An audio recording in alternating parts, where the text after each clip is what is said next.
लहंगा उठा के हमर लहंगा उठा के हमर विकास मिक्स बाय कोलू ऐश्वर्या। लहंगा उठा के हमर लहंगा उठा के हमर हो रंगदार मिलल बा हमरो भातार रे करता रोज वैरायटी से प्यारे रे। रंगदार मिलल बा हमरो भातार रे करता रोज वैरायटी से प्यारे रे। हाथवा से टोके कहे पाकता लहंगा उठा के हमर झाकता। हाथवा से टोके कहे पाकता लहंगा उठा के हमर झाकता। लहंगा उठा के हमर लहंगा उठा के हमर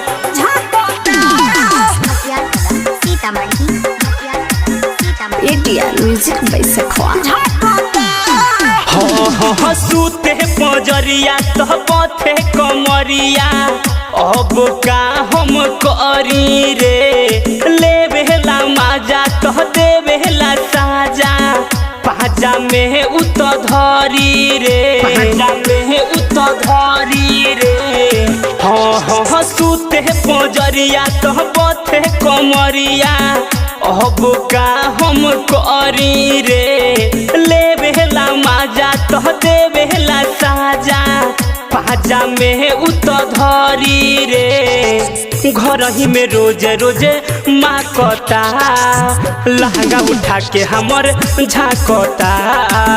हाथवा से टोके कहे पाकता लहंगा उठा के हमर झाकता। लहंगा उठा के हमर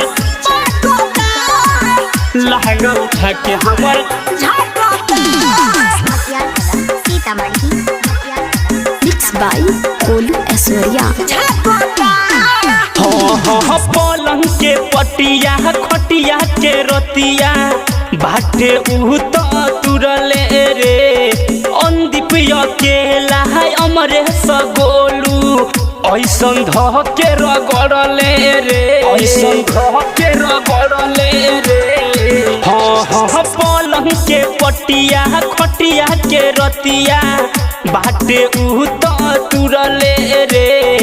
अंदीप अकेला है अमरे सगोलू ऐसन ध के रगड़ले रे। जरदा चौक पे फाकता लहंगा उठा के हमर झाकता। हाथवा से टोके कहे पाकता लहंगा उठा के हमर झाकता। रंगदार मिलल बा हमरो भातार रे करता रोज वैरायटी से प्यारे रे। हाथवा से टोके कहे पाकता लहंगा उठा के हमर झाकता। हाथवा से टोके कहे पाकता लहंगा उठा के हमर झाकता। ATR music by सखवा।